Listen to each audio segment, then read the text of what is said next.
ପୃଷ୍ଟି ଭାଇ ଆରେ ଚିଣ୍ଟୁ, ବହୁତ ଦିନ ହେଲାଣି ଗୋଟେ କଥା ପଚାରିବି ବୋଲି ଭାବୁଛି। ଆରେ ହଁ କହ, କଣ କହୁଛୁ କହ। ମୁଁ ଦେଖୁଛି ପ୍ରତ୍ୟେକ ଦିନ ତୁମେ ଏମିତି ଶୃଙ୍ଖଳିତ ଭାବରେ ବସିକି ପାଠ ପଢ଼ୁଛ। ତୁମକୁ ଦେଖି ମୋର ମଧ୍ୟ ଇଚ୍ଛା ହେଉଛି ତୁମ ଭଳି ପାଠ ପଢ଼ିବା ପାଇଁ, ହେଲେ କରିବି କ'ଣ? ପାଠ ପଢ଼ାରେ ମୋର ଆଦୌ ମନ ଲାଗୁନି। ମୁଁ କେମିତି ପାଠ ପଢ଼ାରେ ମନ ଲଗାଇ ପାରିବି ତା ପାଇଁ ମୋତେ କିଛି ଉପାୟ କୁହ। ବୁଝିଲୁ ଚିଣ୍ଟୁ, ଇଏ କେବଳ ପାଠ ନୁହେଁ ରେ, ଏ ହେଉଛି ଆମ ଭଳି ଗରିବ ମେଧାବୀ ଛାତ୍ରଙ୍କର ସମ୍ମାନ ସହ ବଞ୍ଚିବାର ଏକ ମାର୍ଗ। ହଁ, ମୁଁ ମଧ୍ୟ ସମ୍ମାନର ସହିତ ବଞ୍ଚିବାକୁ ଚାହେଁ, ଆଉ ଏ ସମାଜରେ ଜଣେ ଭଲ ମଣିଷ ହେବା ପାଇଁ ଚାହେଁ। କିନ୍ତୁ ସମାଜରେ ଜଣେ ଭଲ ମଣିଷ ହୋଇ ବଞ୍ଚିବା ପାଇଁ ହେଲେ କ'ଣ କରିବାକୁ ପଡ଼ିବ ମୋତେ କିଛି ଜଣା ନାହିଁ। ସେ ବିଷୟରେ ମୋତେ କିଛି ବୁଝାଅ।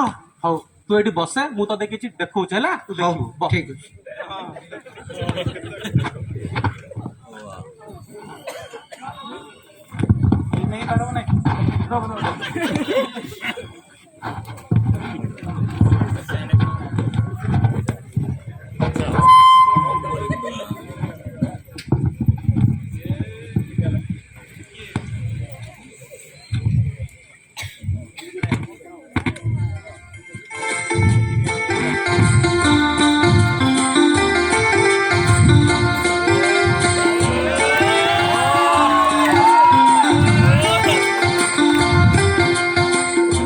ଆରେ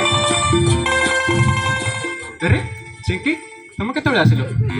ମୁଁ ତମ ଆଗ ଭଳିଆ ଲାଇବ୍ରେରୀ ଦେଖୁନାହିଁ। ମୁଁ ବି ତମକୁ ଆଗ ଭଳି ଲାଇବ୍ରେରୀ ଦେଖୁଛି। ଓ ସତରେ ତାହେଲେ ମୋତେ ମନେ ପକଉଥିଲ ତମେ। ହଉ ଛାଡ଼, ଭଲ ହେଲା ତମ ଦେଖା ହେଇଗଲା। ଆজ ତ ମୋତେ ଲାଇବ୍ରେରୀ ପଢ଼ାବାକୁ ଇଚ୍ଛା ନାହିଁ। ଚାଲ କୁଆଡ଼େ ଟିକେ ବୁଲାବୁଲି କରିକି ଆସିବା। ଚାଲୁନ, ମୁଁ କେତେବେଳେ ମନା କଲି? ହଁ ଚାଲ।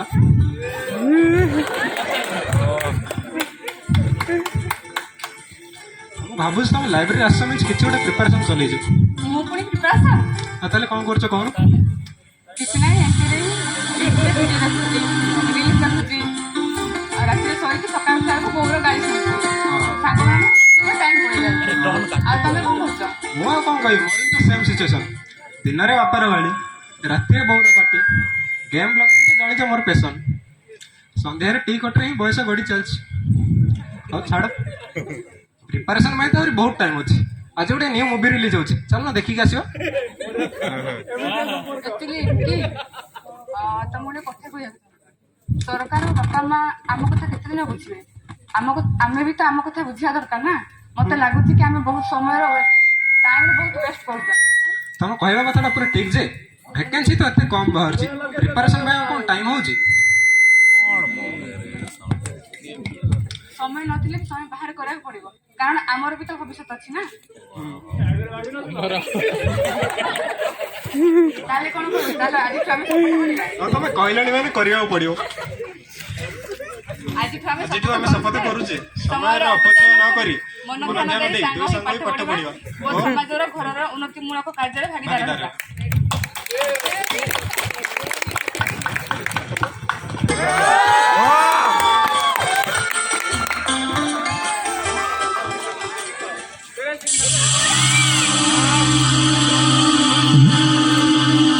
ବୁଝିଲ ଶାନ୍ତି, ଆମର ବୋଧେ ଆଉ ଭବିଷ୍ୟତ ପରିବର୍ତ୍ତନ ହେଇପାରିବ ନାହିଁ। ଲାଗୁଛି ଆମେ ରହିଯିବା। କ'ଣ କହୁଛନ୍ତି? ମୁଁ କିଛି ବି ବୁଝିପାରୁନି। ଆରେ ଏଥିରେ ବୁଝିବାର ଆଉ କ'ଣ ରହିଲା? ମୁଁ ଆମ ଏ ପୁଅ କଥା କହୁଥିଲି। ଏତେ ବର୍ଷ ବୟସ ହେଇଗଲାଣି, ହେଲେ ଚାକିରି ଖଣ୍ଡେ ନାହିଁ। ଏପଟେ ପୁଣି ବନ୍ଧୁବାନ୍ଧବ ମାନଙ୍କ କଥା ଗୋଟେବା।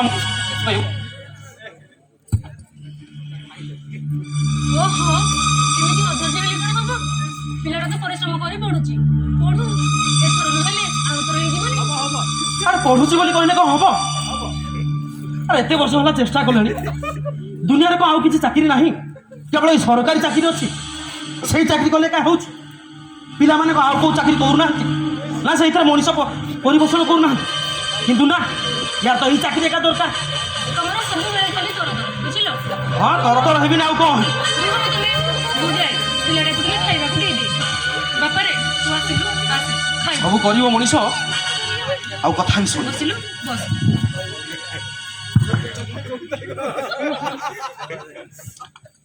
ରିକ୍ସା ବାଲା ପୁଅ କହିଲେ IAS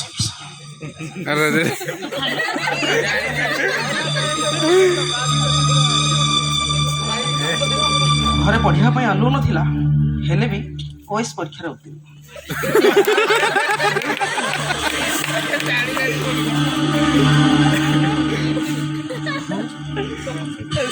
ବୋଉ ସେ 50 ଟଙ୍କାର ଲାଇବ୍ରେରୀ କାର୍ଡ ରିଡ୍ କରିଥାନ୍ତି।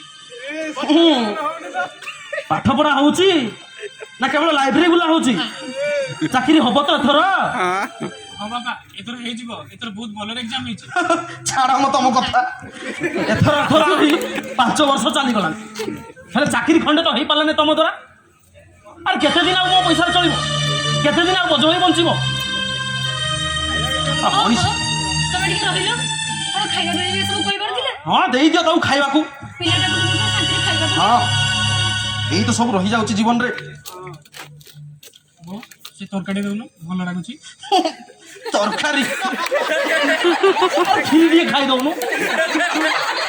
5 ପଇସାର ତ ଇନକମ୍ ନାହିଁ, ତରକାରୀ ଖାଇବ ତରକାରୀ। ଏପଟେ ମୋ ମୁଣ୍ଡ ଉପରେ ବୋଝ ହୋଇ ବସି ପଡ଼ିଲାଣି। ଲଜ୍ଜା ନାହିଁ ରେ, ଲଜ୍ଜା ନାହିଁ।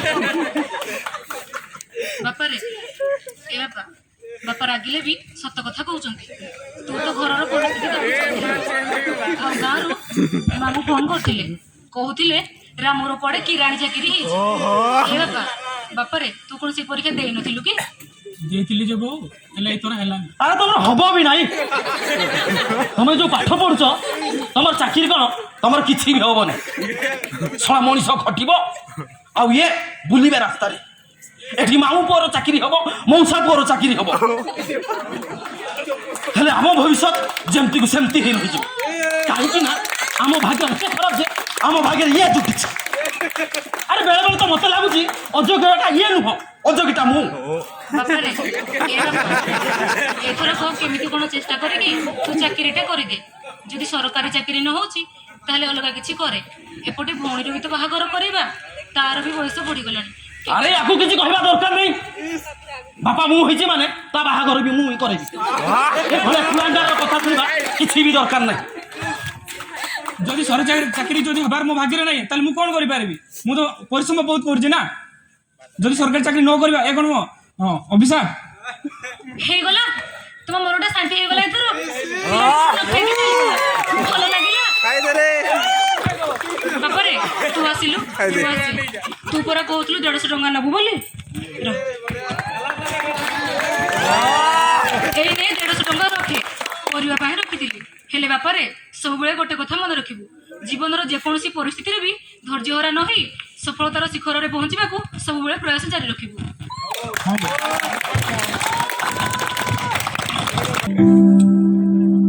ଆରେ ସାଙ୍ଗ କେମିତି ଅଛ? ହଁ ମୁଁ ବି ଭଲ ଅଛି। ଆଉ ଆର୍ଆଇ ବାହାର ଥିଲା, ଆପ୍ଲାଏ କଲ କି? ହଁ ଭଲ ଚାଲିଛି। ହଁ ଭଲ ଚାଲିଛି। ଆଉ ଏକ୍ଜାମ କେମିତି ହେଇଛି? ପିଓ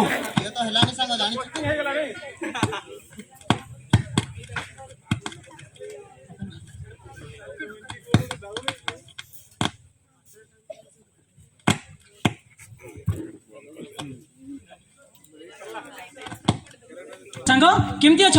ମୁଁ ଭଲ। ପଢାପଢି କେମିତି ଚାଲିଛି? ତୁ ତ ସାଙ୍ଗ ଜାଣିଛୁ ପିଅ ତ ହେଲାନି, ଏବେ ଆର୍ଆଇ ପାଇଁ ପଢାପଢି ଆରମ୍ଭ କରିଛି। ଆରେ ସାଙ୍ଗମାନେ କଣ କଥାବାର୍ତ୍ତା ଚାଲିଛି? କଣ ଆଉ ଚାଲିବ ସାଙ୍ଗ, ଏଇ ଆର୍ଆଇ ବାହାରିଛି ତ ତାର ପ୍ରିପାରେସନ ବିଷୟରେ ଆମେ ଆଲୋଚନା କରୁଛୁ ସାଙ୍ଗ। ଆଚ୍ଛା ସାଙ୍ଗ, ପିଓ ରିଜଲ୍ଟ ବାହାରିଲା, କାହାର ହେଇଛି କି? ନାଇଁ ସାଙ୍ଗ, ମୁଁ ଜାଣିବାରେ କାହାର ମଧ୍ୟ ହେଇନି। ଆଚ୍ଛା ସାଙ୍ଗ ନା ନାଇଁ ମ? ଖବର କଣ ଖବର ଜାଣିଛୁ ଯଦି ଖୋଲିକି କହୁନୁ। ଆରେ ସାଙ୍ଗ, ଆମେ ଏପଟେ ଯେତେ ପାଠ ପଢିଲେ କଣ ହବ, ସେପଟେ ବା ଚାକିରି ବିକ୍ରି ହଉଛି। ସତରେ ନା କଣ? ହଁ ସାଙ୍ଗ, ମୋ ସାଙ୍ଗଟେ କହୁଥିଲା ତାର କଣ ମାମୁଙ୍କର ପୁଅ 5 ଲକ୍ଷ ଟଙ୍କା ଦେଇକି ପିଓ ଚାକିରି ପାଇଛି। ସତରେ? ହେ ଭଗବାନ, ଆମର ଭବିଷ୍ୟତ କଣ ହବ? ତମ ଭବିଷ୍ୟତ ଆଉ କଣ ହବ ସାଙ୍ଗ, ଏଇ ପୂର୍ବ ବର୍ଗ ଭଳିଆ ବେକାର ଆଉ କଣ? ନାଇଁ ସାଙ୍ଗ ସେମିତି କହନି। ଆରେ ସାଙ୍ଗ, ତମେ ଯଦି ଖରାପ ନ ଭାବ ତାହେଲେ ମୁଁ ଗୋଟେ କଥାଟେ କହିବି। ଖରାପ କାହିଁ ଭାବିବୁ ସାଙ୍ଗ, କହୁନୁ।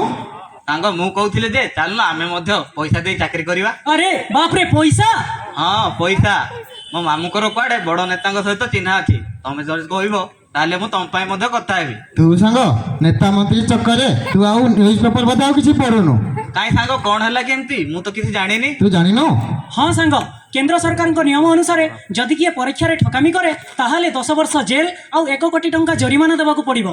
तू जानिनु सांग ନା ସାଙ୍ଗ ମୁଁ ତ ଏ କଥା ଜାଣିନଥିଲି ତାହେଲେ ମୁଁ ଏ ଭୁଲ କାମ କରିବିନି ସାଙ୍ଗ। ତାହେଲେ ଚାଲ ସାଙ୍ଗ ଆମେ ଶପଥ ନେବା। ଚାଲ। ଆମେ ସୁବିଧା ଉପରେ ଚାକିରି ନ ଖୋଜି ଲାଇବ୍ରେରୀ ଆସି ପାଠ ପଢ଼ିବା ଏବଂ ପାଠ ପଢ଼ି ପରିଶ୍ରମ କରି ଚାକିରି କରିବା। We believe in hard work. ତୋର କଣ ଲାଇବ୍ରେରୀ ଆଉ ଦେଖା ନାହିଁ? ଦେହ ପା ଭଲ ନାହିଁ? ନାଇଁ ରେ ସାଙ୍ଗ, ଦେହ ତ ଭଲ ଥିଲା କିନ୍ତୁ ମନ ଭଲ ନାହିଁ। ମନ ଭଲ ନାହିଁ? କଣ ହେଇଛି ସାଙ୍ଗ ତୋର? ସାଙ୍ଗ ତୁ ତ ଜାଣିଛୁ ସବୁ, ଆଉ ତତେ କଣ କହିବି? କଣ ହେଇଛି ସାଙ୍ଗ କହୁନୁ, ଖୋଲିକି କହ।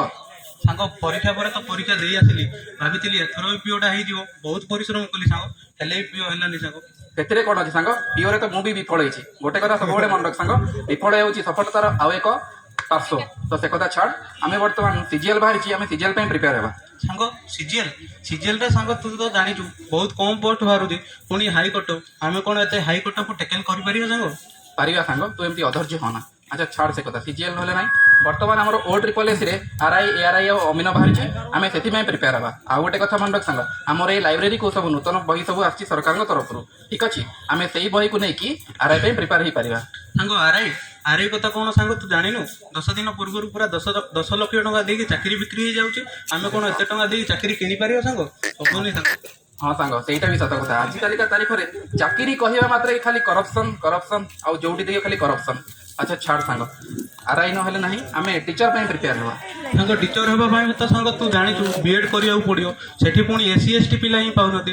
ଆମର ତ ସାଙ୍ଗ UR କାଟେଗୋରୀ ବହୁତ ହାଇ କଟଅଫ୍ ଯାଉଛି, ଆମର କଣ ହେଇପାରିବ ସାଙ୍ଗ? ହବନି ସାଙ୍ଗ।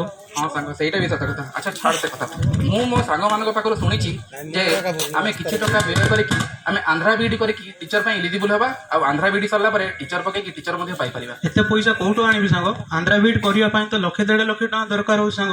ତୁ ତ ଜାଣିଛୁ ଆମେ ଗରିବ ମଳିମଣ୍ଡିଆ ଲୋକ, ଆମେ କଣ ଏତେ ଟଙ୍କା ଦେଇପାରିବା ସାଙ୍ଗ? ହବନି ସାଙ୍ଗ। ହଁ ସାଙ୍ଗ, ସେଇଟା ବି ସତ କଥା। ଚାକିରି କଥା ଭାବିଲା ମାତ୍ରକେ ଆମର ସବୁଆଡୁ ସବୁ ପ୍ରୋବ୍ଲେମ ହେଇଯାଉଛି। ଆଚ୍ଛା ଛାଡ ସାଙ୍ଗ, ତୁ ଏତେ ଅଧୈର୍ଯ୍ୟ ଆଉ ଅସ୍ଥିର ନ ହେଇ ଆମେ ଗୋଟେ କାମ କରିବା, ଆମେ ସକାରାତ୍ମକ ହେଇ ଲାଇବ୍ରେରୀକୁ ସବୁଦିନ ଆସି ପାଠ ପଢିବା ଏବଂ ଏକ ନୂତନ ଓଡ଼ିଶା ଗଠନ କରିବାରେ ସହାୟକ ହେବା। ଜୀବନରେ ସଫଳତା ପାଇବାକୁ ହେଲେ କଠିନରୁ କଠିନ ପରିଶ୍ରମ କରିବାକୁ ପଡ଼ିବ, ଆଉ ପାଠପଢ଼ାରେ ନିୟମିତତା ରଖିଲେ ସଫଳତା ଆଜି ନହେଲେ ବି କାଲି ଭବିଷ୍ୟତରେ ଦିନେ ନା ଦିନେ ଆମକୁ ସଫଳତା ନିଶ୍ଚୟ ମିଳିବ।